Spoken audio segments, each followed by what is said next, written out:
پھر اس کے بعد فروغ نسیم صاحب نے کہا کہ جناب قانون تو اپنی جگہ مگر ثبوت جیسے بھی اکٹھے ہوں.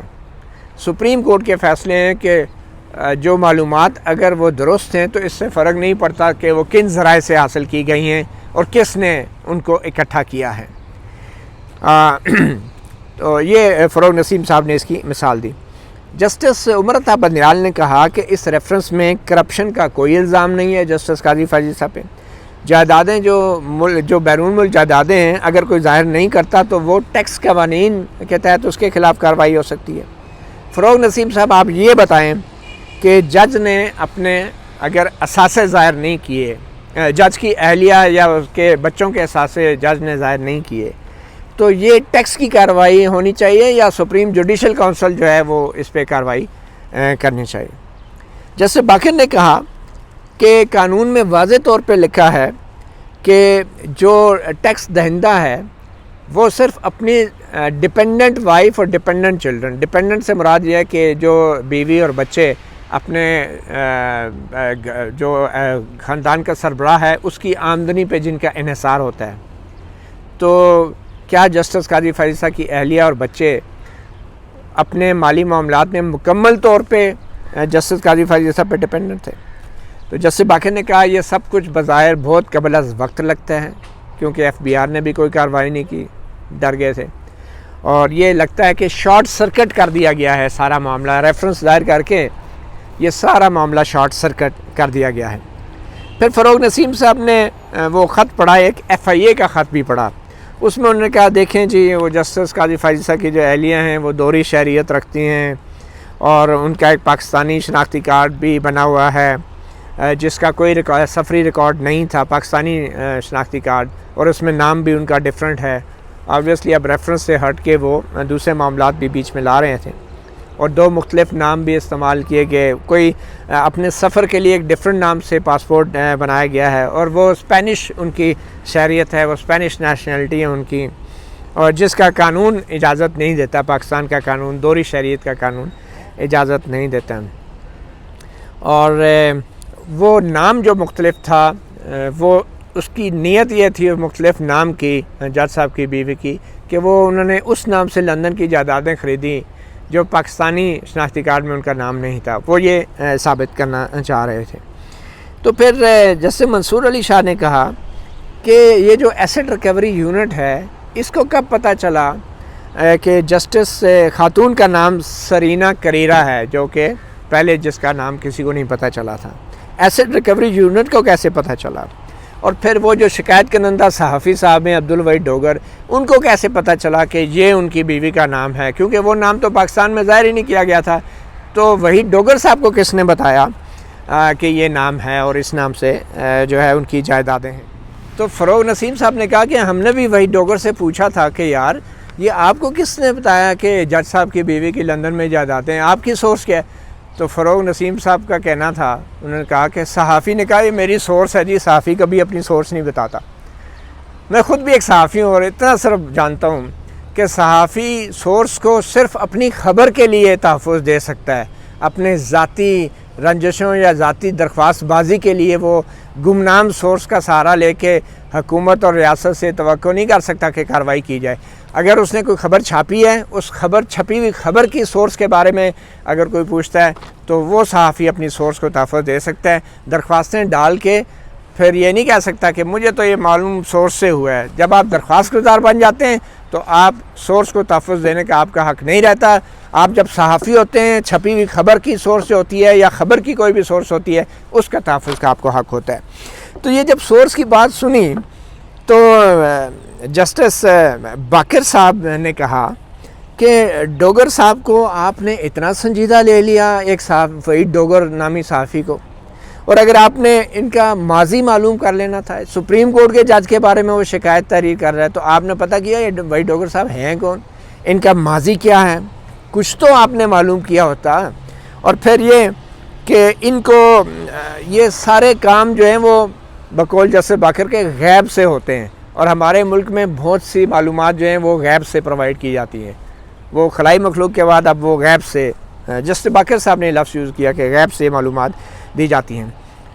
تو اس کے بعد فروغ نسیم صاحب نے کہا کہ سپریم کورٹ کے فیصلے ہیں کہ معلومات درست ہوں تو یہ معنی نہیں رکھتا کہ وہ کہاں سے آئی ہیں، مطلب کہ گمنام شکایت بھی آ جائے جج کے خلاف تو اگر حکومت سمجھتی ہے کہ وہ درست ہے تو ریفرنس ڈال دے گی۔ یہ فروغ نسیم صاحب کے آج کے دلائل تھے۔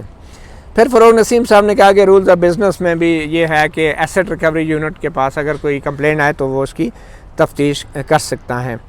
پھر عمر عطا بندیال صاحب نے کہا کہ یہ بتائیں ایسٹ ریکوری یونٹ کی قانونی حیثیت کیا ہے، تو انہوں نے پھر وہی جواب دیا، یہ میں بعد میں بتاؤں گا سر، میرے پاس مکمل یہ دیکھیں ریکارڈ ہے، وہ میں بعد میں بتاؤں گا۔ پھر فروغ نسیم صاحب نے بتایا کہ مئی میں ریفرنس دائر ہو گیا اور 10 مئی سے 20 مئی کے دوران جسٹس جاریہ نے پوچھا یہ 10 مئی سے 20 مئی کے دوران کیا ہوا کہ ریفرنس تو دائر ہونے سے پیچھے ذرا جائے نا، کہ ایسٹ ریکوری یونٹ نے اور کس نے اپروول دی کہ ہاں جی اب یہ صدر کو بھیج دیا جائے۔ تو اس میں بھی انہوں نے کہا جی میرے پاس ابھی فائل نہیں ہے تو وہ میں فائل منگا لوں گا تو وہ بھی میں آپ کو سارا ریکارڈ پیش کر دوں گا۔ یہ 10 مئی سے 20 مئی کے دوران جو کچھ ہوا اس کے ریکارڈ کے حوالے سے فروغ نسیم صاحب نے یہ جواب دیا سپریم کورٹ کو۔ تو پھر فروغ نسیم صاحب نے بڑی دلچسپ بات کی کہ جسٹس قاضی فیاض عیسیٰ سپریم جوڈیشل کونسل کی جو جورسڈکشن ہے اس کو تسلیم کر چکے ہیں، اور اس کا ثبوت یہ ہے کہ انہوں نے شوکاز نوٹس کا جواب دیا، مطلب وہ کہتے ہیں میں نہیں جواب دیتا، میں تو جورسڈکشن ہی نہیں مانگتا۔ یہ سابق وزیر قانون یہ توقع کر رہے تھے جسٹس قاضی فیاض عیسیٰ سے۔ دلیل یہ ہے کہ کیونکہ انہوں نے شوکاز کا جواب دیا تو اس لیے وہ جورسڈکشن تسلیم کر چکے ہیں۔ پھر انہوں نے مزید جواب بھی دیے۔ پھر انہوں نے یہ بھی کہا کہ جسٹس قاضی فیاض عیسیٰ نے ایک درخواست میں کہا تھا کہ میرے خلاف جو کارروائی ہے جوڈیشل کونسل کی اس کو پبلک کیا جائے، تو یہ بھی ایک بہت بڑا ثبوت ہے کہ وہ جوڈیشل کونسل کی کارروائی کو جو ہے اس کی جورسڈکشن جو ہے وہ تسلیم کر چکے ہیں۔ یہ ایڈوکیٹ فروغ نسیم نے یہ دلائل دیے آج سپریم کورٹ میں۔ آخر میں مختصراً بتاتا چلوں کہ جسٹس عمر عطا بندیال نے کوئی بڑی واضح آبزرویشن دی ہے۔ انہوں نے کہا ہے کہ جب کوئی بھی سپریم کورٹ کا جج کسی ٹیکس قانون کی خلاف ورزی کرتا ہے تو وہ آئین کے آرٹیکل 209 کے تحت ریفرنس کے زمرے میں نہیں آتا۔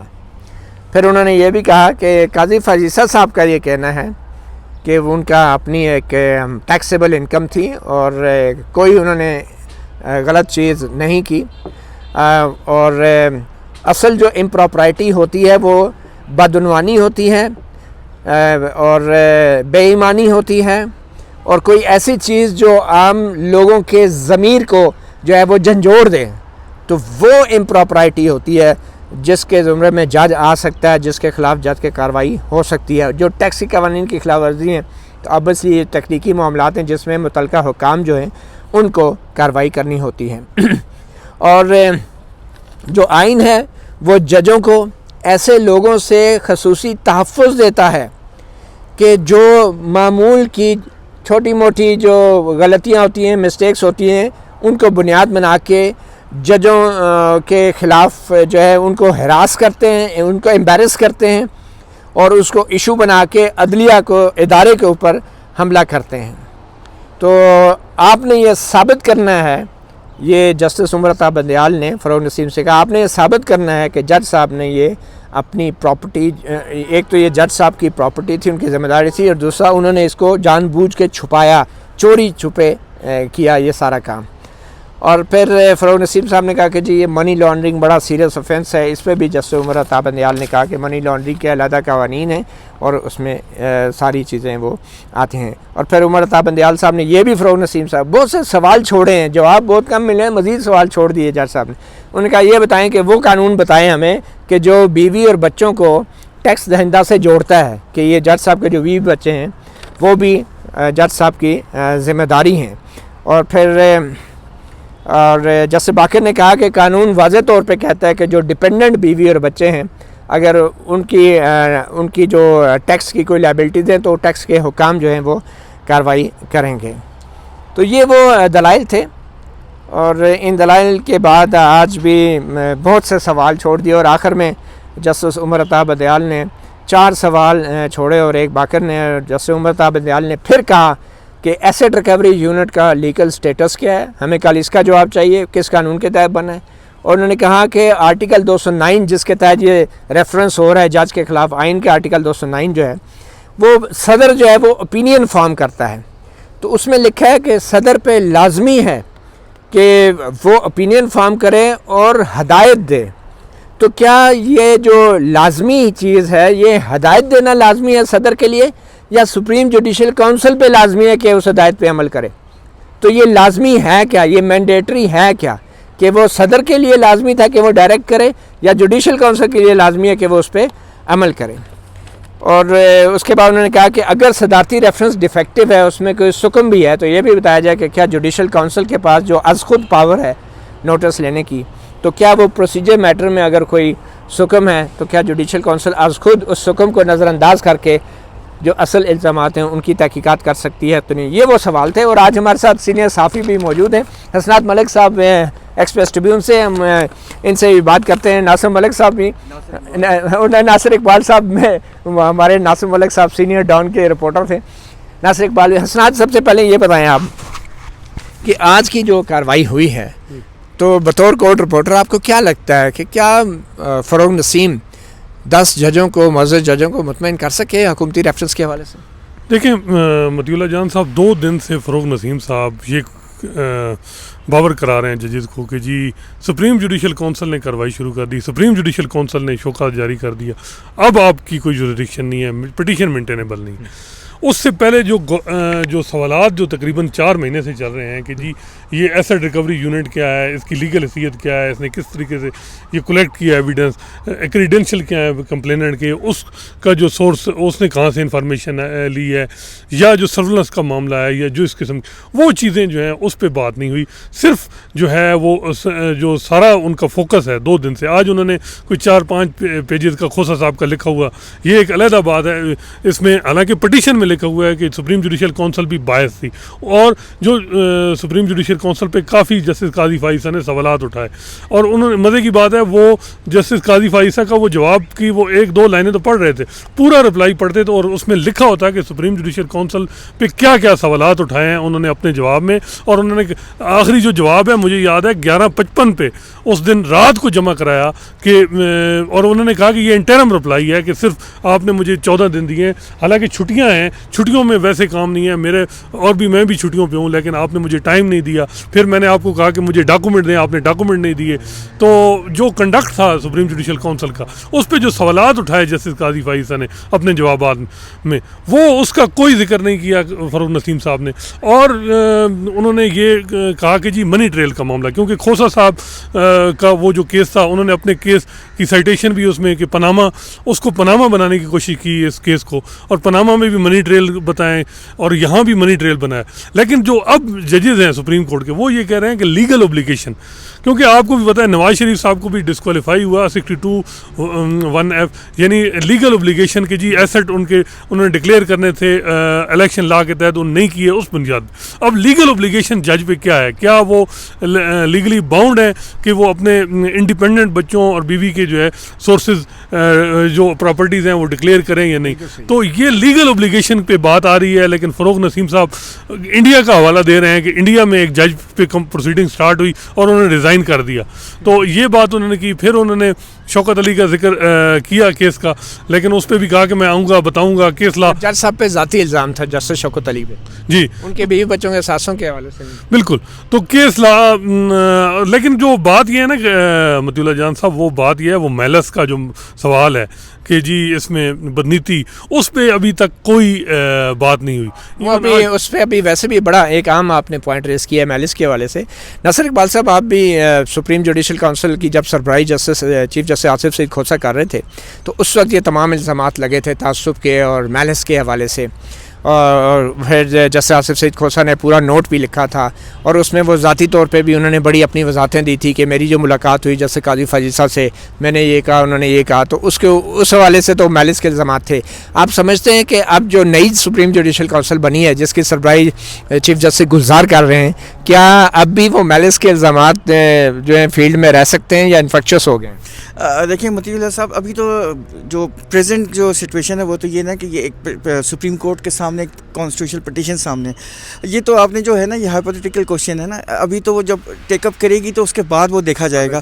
لیکن یہ میں بات جوڈیشل کونسل اپنے پچھلے فیصلے واپس لے سکتی ہے؟ جو دیکھیں یہ جو ہے ڈپینڈ کرتا ہے ججز کے, لیکن دیکھیں حالات بالکل چینج ہو گئے ہیں, اور سپریم جوڈیشل کونسل بالکل انڈیپینڈنٹ ایک باڈی ہے, وہ کسی قسم کا بھی آرڈر دے سکتی ہے, وہ انفریکچرز بھی ڈکلیئر کر سکتی ہے, اس کو ریجیکٹ بھی کر سکتی ہے, اور وہ چاہے تو ٹرائل بھی کر سکتی ہے, پروسیڈ بھی کر سکتی ہے. لیکن یہ سارا ڈیپینڈ کرتا ہے کہ یہ کانسٹیٹیوشنل پٹیشن جو بھی سپریم کورٹ میں چل رہی ہے اس کا آؤٹ کم کیا آتا ہے. تو بظاہر جو آج کی پروسیڈنگز ہیں اس سے تو یہی لگ رہا ہے کہ ججز کا جو مائنڈ ہے وہ ابھی تک چینج نہیں ہوا. وہ دیکھیں نا, آپ نے بھی ایک آبزرویشن ابھی سنائی, وہ جسٹس عمر عطا بندیال صاحب نے بھی کہا کہ دیکھیں یہ جو آپ جو کچھ باتیں کر رہے ہیں یہ تو ٹیکس میٹر ہے نا, تو ٹیکس میٹر اور کوڈ آف کنڈکٹ کا کوئی خاص تعلق نہیں ہے.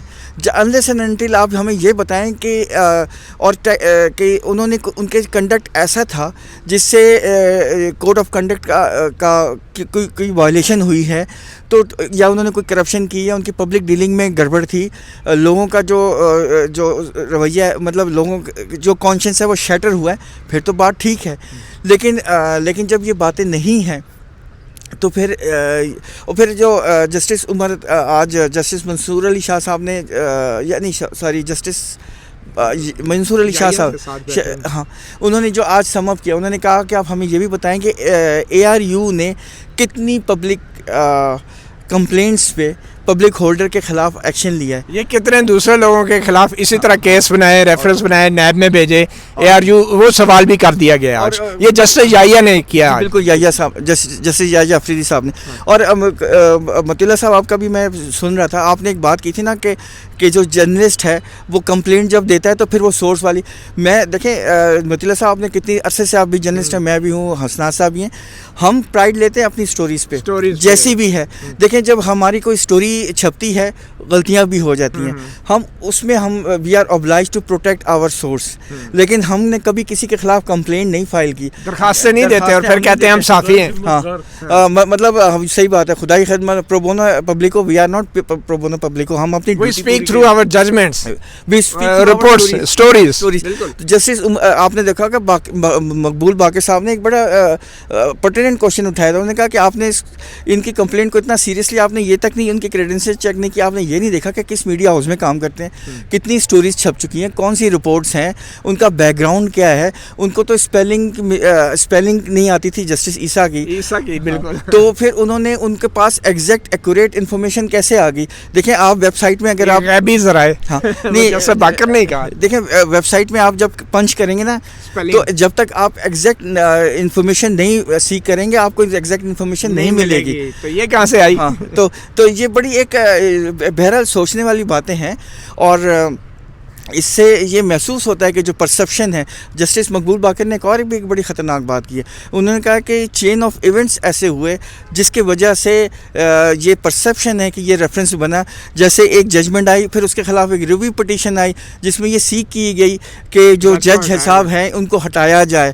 تو مطلب یہ سوچنے والی باتیں ہیں, اور ان ساروں کے جواب ابھی تک سابق وزیر قانون نہیں دے پائے. جو فروغ نسیم صاحب ہیں وہ ابھی تک جو وہ ان کا یہ کہنا ہے کہ میں جب تک یہ نیریشن آف فیکٹس جب تک نہ بیان کر لوں میں اپنے پوائنٹ پہ نہیں آؤں گا. تو ابھی دیکھیں اب کل آتے ہیں کہ نہیں. جان صاحب باتیں ہیں کہ ہر جو وائلیشن ہے وہ مس کنڈکٹ نہیں ہوتا. اگر ایک جج کا جہاں ٹریفک چالان ہو جائے تو وہ اس پہ یہ نہیں ہوگا کہ آپ متعلقہ قوانین اس پہ. دوسرا یہ سپریم جوڈیشل کونسل کی بات کر رہے تھے تو مظاہر علی اکبر نقوی صاحب کے شوکات جاری کی ہوگا, اس کے بعد وہ ڈسچارج یعنی ان کو واپس لے لیا گیا تھا. یہ بھی شاید واپس لے سکتی ہے جوڈیشل کونسل, بالکل کر سکتی ہے. اور اس کے بعد ابھی دیکھیں ایک جسٹس بندیال صاحب یہاں پر ریزائڈ کر رہے ہیں, اب سپریم کورٹ کے تیسرے جج کون ہوں گے سپریم جوڈیشل کونسل میں, یہ بھی ایک سوال ہوگا. کیونکہ جس طرح لگ رہا ہے اس طرح تو جسٹس امین الدین جو ہیں وہ ہوں گے. پھر اس میں سندھ ہائی کورٹ کے چیف جسٹس ہیں اور پشاور ہائی کورٹ کے جسٹس. چلیں ابھی تو جوڈیشل کونسل کی میٹنگ بہت دور ہے. آخر میں صرف ایک نقطہ جو اٹھا ہے کہ پوری دنیا میں, مہذب دنیا میں, جب کوئی شخص استعفیٰ دیتا ہے تو اپنی ضمیر کی آواز پہ دیتا ہے, اور پھر جس عہدے سے استعفیٰ دیتا ہے وہ وہاں پہ واپس نہیں جاتا. کسی اصول کی خلاف ورزی, کوئی انسانی حقوق کی خلاف ورزی جس سے آپ کا ضمیر آپ کو جھنجھوڑتا ہے, یہاں پہ استعفیٰ دینے کا ایک نیا معیار مقرر ہو گیا ہے. یا تو جی آرمی چیف کا وکیل بننا ہے ہم نے, تو وہ کیونکہ میں وزیر ہوں تو وکیل بننے کے لیے جو ہے میں استعفیٰ دے رہا ہوں اور 2 دن بعد جب فیصلہ آ جائے تو دوبارہ وزیر بن جائے. تو ہمارے ہاں استعفوں کا معیار بھی گر گیا ہے, اصولوں کا معیار بھی گر گیا ہے, اور جس عہدوں سے استعفیٰ دیا جاتا ہے ان عہدوں کی اتنی بے توقیری ہو رہی ہے کہ ایک وکالت کی اجازت نامہ لینے کے لیے آپ اپنے اتنے بڑے عہدوں کو جو وزارت قانون ہے, وزیر قانون ہے, اس سے استعفیٰ دیتے ہیں, اور اس کو جس کو کہتے ہیں نا ماسی ویڑا بنایا ہوا ہے, ایک دن استعفیٰ دیتے ہیں اور 2 دن کی کارروائی کے بعد دوبارہ وزیر بن جاتے ہیں. کوئی ضمیر کا معاملہ نہیں ہے, کوئی اصول کا معاملہ نہیں ہے. مطیع اللہ جان MJ TV سے اتنا ہی. کل آپ کو دوبارہ اپڈیٹ دیں گے. اللہ حافظ.